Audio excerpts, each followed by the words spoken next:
बिस्मिल्लाहिर्रहमानिर्रहीम, अस्सलाम वालेकुम। Welcome to Tanveer react. दोस्तों, आज की वीडियो बहुत ही इंटरेस्टिंग होने वाली है क्योंकि आज की वीडियो में एक हिंदू लड़की ने पंडित से सवाल किया कि मेरा जो पति है मुझे दिन रात मारता है और वो यानी कि शराब पी के आता है और मुझे गलत गलत बातें करता है। तो उसने सब अब यानी अपनी सारी दुखी बातें अपनी यानी कि पंडित को बताई और पंडित ने फिर क्या जवाब दिया। पंडित ने भी उसको यानी कि अच्छा ही जवाब दिया है। तो हैरत की बात यह है कि जब वो अपनी बातें ये बता रहे थे, पीछे जो बैठे बेवकूफ़ लोग हैं वो हंस रहे थे, यानी कि फिर वो रो पड़ी। तो पंडित ने सबको चुप ही कराया लेकिन फिर भी वो हंस रहे थे, यानी बेवकूफ़ लोग थे। तो यानी वो कह रही थी कि वो यानी कि मेरी बात नहीं मानता, अपनी यानी बहन की और अपनी माँ की बातें मानता है और मुझे दिन रात मारता है। और बात हाई कोर्ट तक चली गई है, यानी कि तलाक तक चली गई है। तो फिर डॉक्टर ज़ाकिर नायक का भी जवाब सुनते हैं। वीडियो बहुत इंटरेस्टिंग होने वाली है दोस्तों। तो चलिए दोस्तों, वीडियो को स्टार्ट करते हैं।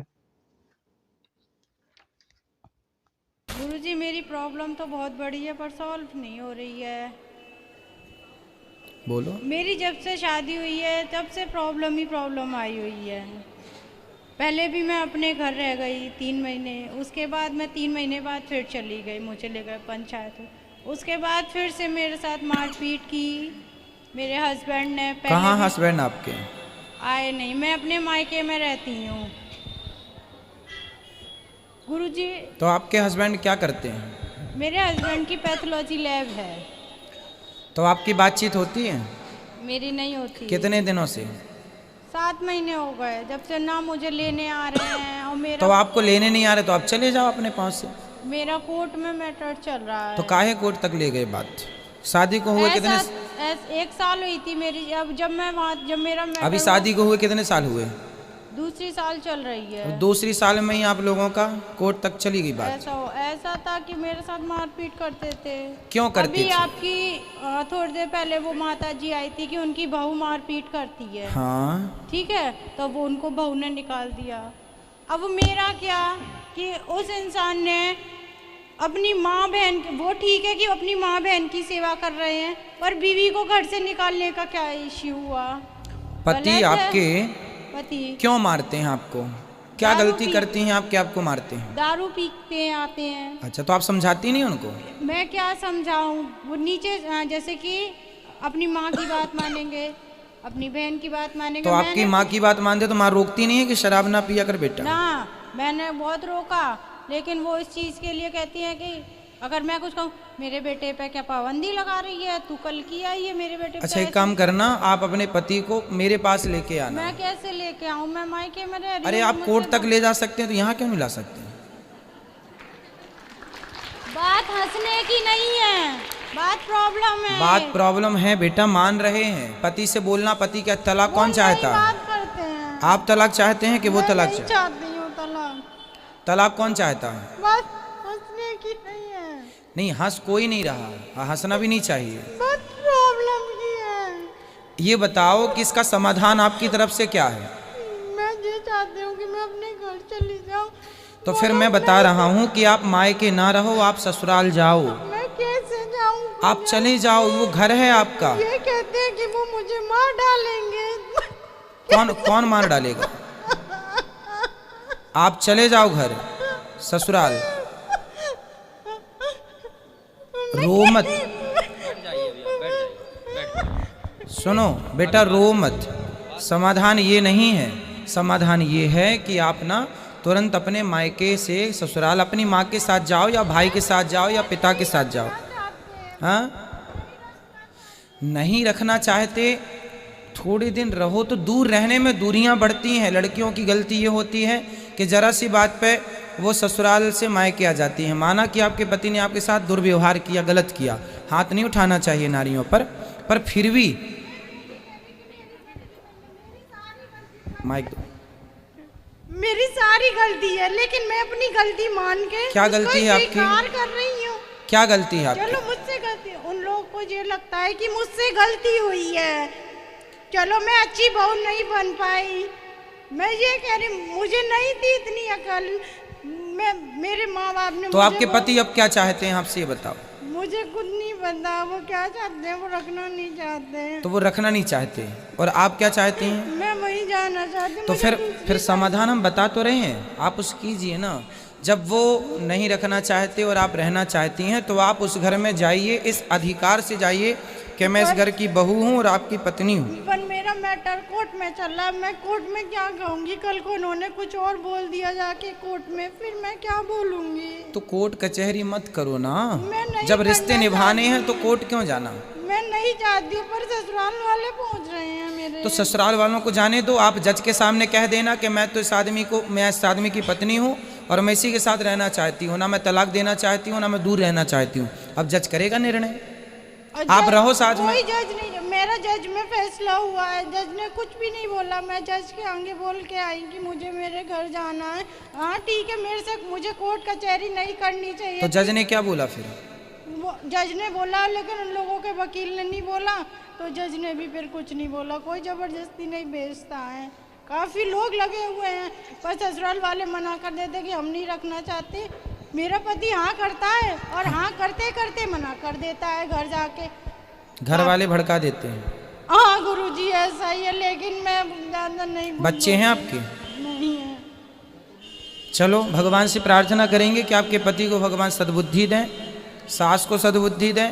इतनी अच्छी बहू को बचा बताओ परेशान कर रहे हैं। वो माँ को भी तो समझना चाहिए, मैं उस माँ से उसके बेटे को नहीं अलग कर रही तो कोई बात नहीं, भगवान सद्बुद्धि देंगे। समाधान जितना अच्छे से अच्छा होगा, प्रार्थना ही कर सकते हैं हम आपके लिए। हम आपके लिए प्रार्थना करेंगे भगवान से कि भगवान आपके पति को, आपकी सास को सद्बुद्धि दें और आप जैसी अच्छी बहू को स्वीकार करें। लोगों को गलतफहमी है कि अगर मियाँ बीवी का तलाक होता है और अगर वो फिर से शादी करना चाहते हैं, ये गलतफहमी है लोगों की कि उसको तीसरे से शादी करना फ़र्ज़ है। कुरान में साफ तौर पे लिखा हुआ है, सूरह बकरा में सूरा नंबर 2 आयत नंबर 228 से लेके 242 तक तलाक का पूरा डिटेल दिया गया है, किस तरीके से तलाक दिया जाता है। पहले मैंने कहा था कि आपस में समझौता होना चाहिए, नहीं होता है तो गेट एन आर्बिट्रर, एक बड़े को बुलाओ, शोहर की तरफ से बीवी की तरफ से समझौता करो। नहीं होता है तो तलाक बोलने के बाद इद्दत के 3 माह है। कुरान में लिखा है सूरह बकरा सूरा नंबर 2 आयत नंबर 228 के 3 माह, 3 महीने, 3 menstrual cycle is the period of waiting इद्दत। 3 महीने के बाद the divorce is completed। लेकिन 3 महीने के दरमियान अगर मियाँ बीवी वापस में रुजू होना चाहते तो हो सकते, तलाक नहीं होता है। लेकिन अगर 3 महीने तक रुजू नहीं होते और अलग हो जाते और 1 साल बाद उन्हें ख्याल आता है अरे हमने गलत किया, हम फिर से शादी करना चाहते, तो कुरान की आयत है सूरह बकरा सूरा नंबर 2 आयत number 232, do not prevent the women from marrying the former husband. आप औरतों को अपने पुराने शोहर से शादी करने से मत रोकिए। तो वो औरत फिर से अपने पहले शोहर से शादी कर सकती है, लेकिन नया निकाह नया महर, न्यू मैरिज न्यू महर। No no no, what you are saying is a misconception. I will come to it. लोग समझते हलाला की जरूरत है, हलाला जैसी कोई चीज कुरान में है नहीं, उसके ऊपर आऊंगा। लेकिन फिर से शादी करने के बाद फिर से इन लोग जिंदगी बसर करते, 3-4 साल बाद फिर से कुछ नाइत्तेफाकी होती है, फिर से तलाक। वही तरीके से समझौता करो, बड़े को लेके आओ, तलाक बोलो, 3 माह रुको, फिर जाओ। फिर से 2 साल बाद याद आता है नहीं वापिस से रहेंगे, फिर से शादी कर सकते, फिर निकाह, फिर महर, फिर से झगड़ा होता है। फिर तीसरी बार अगर तलाक होता है तो अल्लाह ताला फरमाते सूरह बकरा सूरा नंबर 2 आयत नंबर 230 में कहते कि तीसरी बार अगर तलाक देंगे तो फाइनल। इसके बाद आप फिर से मियाँ बीवी ने, जब तक आप थर्ड को नहीं मैरी करें। इसमें क्यों? ये शादी ब्याह गुड्डा गुड्डी का खेल थोड़ी है। बचपन में गुड्डा गुड्डी का खेल में शादी करो फिर से तलाक दो, एक दिन में 10 बार शादी कर सकते, बराबर ना? ये जिंदगी गुड्डा गुड्डी का खेल थोड़ी है। 3 महीने लगता है तलाक के लिए, इतना टाइम लगता है। प्राइवेट मीटिंग, फिर बड़े लोग से मीटिंग, फिर 3 माह, फिर जुड़ो प्यार से, एक दूसरे पे कीचड़ मत उछालो, फिर शादी करो। मैंने मेरी जिंदगी में किसको भी नहीं देखा जो सही तरीके से तीसरी बार तलाक हुआ, मैं देखा नहीं अभी तक के। 1 बार हुआ देखा होगा, 2 बार, तीसरी बार तो देखा ही नहीं मैं। ये अगर आप गुड्डा गुड्डी का खेल करते तो फिर 1 बार आपने रिजेक्ट किया, 2 बार रिजेक्ट किया, 3rd बार फाइनल, फिर आप दूसरे से शादी करो। आप प्लान नहीं कर सकते, आप दूसरे से शादी करो और रो। और फिर पता लगा आपको, मैं पहले शोहर से नाराज थी, सिर्फ दिन में 6 घंटा देते थे, ये नया शोहर तो 2 घंटा देता है, तो पहला वाला अच्छा। दाल आटे का भाव मालूम पड़ेगा। मेरी माँ मुझसे कहती थी मार्केट जाएंगे तो दाल आटे का भाव, दाल और आटे का भाव, आप समझे ना। तो हो सकता है क्या, मालूम पड़ा मैं मेरे शोहर से झगड़ा करती थी, वो बीवी कहेंगी, मालूम पड़ा क्या नया शोहर तो पुराने वाले से बदतर है, आप समझ रहे ना। और फिर अगर नए वाले से डिवोर्स हुआ, सेम तरीका, आपस में समझौता, प्लानिंग नहीं। अगर प्लानिंग करेंगे कि एक रात तुम्हारे साथ सोऊंगा और फिर तलाक देना, ये हराम है, आप समझ रहे ना। ये कुछ लोग करते हैं, मैं जानता हूँ मुस्लिम माशरे में, वो हराम करते। प्लानिंग करना, तुम्हारा शोहर बनूंगा, एक रात बाद तलाक दूंगा, फिर तुम शोहर शादी करना, ये हराम है। कुछ लोग करते हैं, गलत करते हैं, कुरान में ऐसा नहीं लिखते।